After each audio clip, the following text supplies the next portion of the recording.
Hi guys, hope everyone is doing well today. Today I'm going to talk about some of the more important wrenches or spanners in my collection, which some of them I got, well, quite a few of them I got from Ron in the last in the series. I think this is number 7, and these are buddings. Edward Buddings was born in 1796, and he was quite famously known for patents and working on lawnmowers of all things.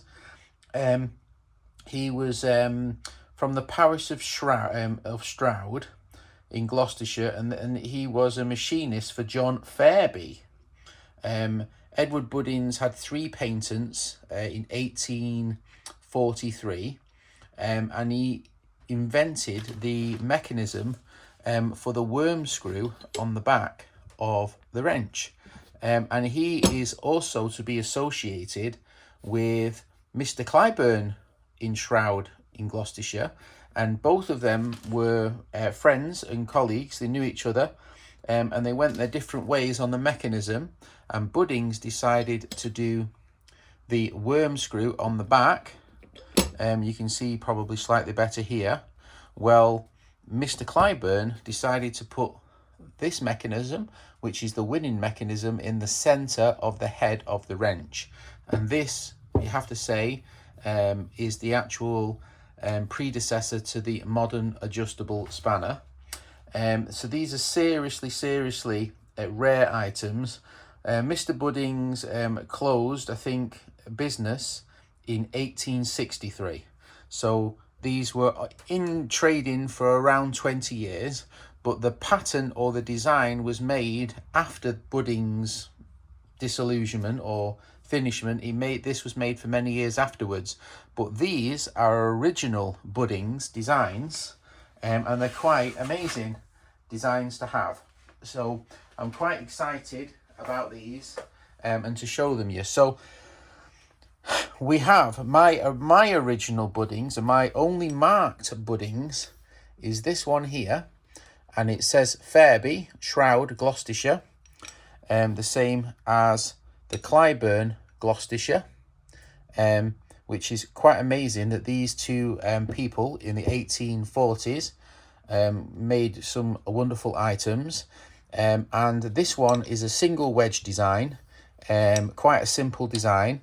And you can see it's marked Stevenson and Son, possibly the distributor.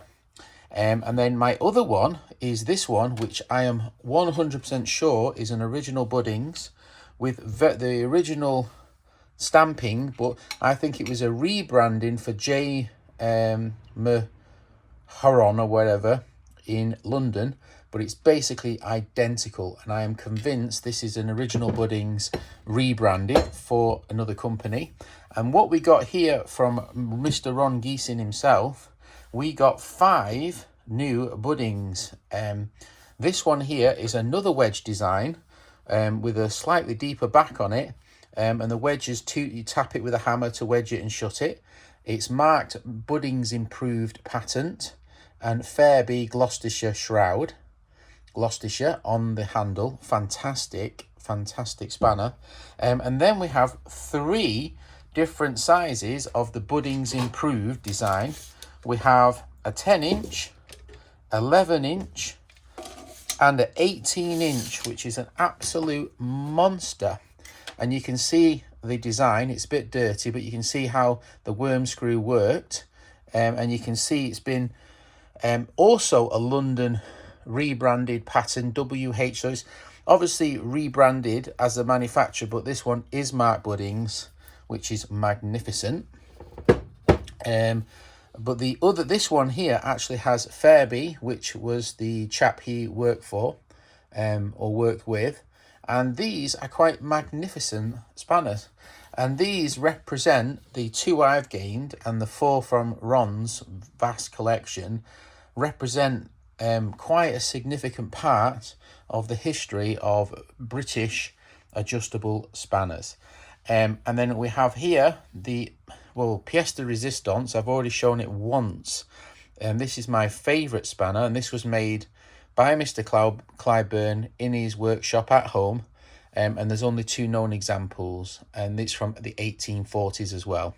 So these are nearly 200 years old, and it's amazing that these existed. I only know of 1 other buddings in existence and 1 other Clyburn in existence from my knowledge. And if anybody has a ferrabee original design one, I would love for them to get in contact and let me know it exists. Vice versa, if anyone has an original Clyburn, I'd love to know about it. But these are quite spectacular spanners and a very large part of the history of British engineering and early. I mean, you have to think 1840s, it was before motor vehicles, before probably early bicycles, very, very early industrial revolution. There was steam power, very early steam engines. These are exceptionally rare items and beautifully made and in quite good condition considering the age of them. So I thought you'd like to see this video. So this is my buddings Clyburn collection. I will make it short and brief. I hope you enjoyed it. All right, bye.